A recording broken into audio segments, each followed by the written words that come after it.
INews Nizamabad నుంచి.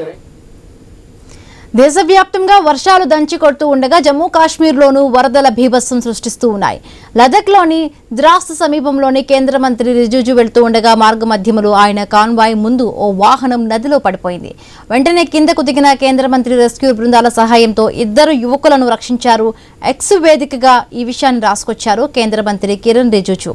అదృష్టవశాత్తు తాము ఆ సమయానికి అక్కడికి చేరుకొని వాహనంలో ఉన్న 2ని రక్షించామని ఎక్స్లో పేర్కొన్నారు. దీనికి సంబంధించిన వీడియోను ఎక్స్లో షేర్ చేశారు.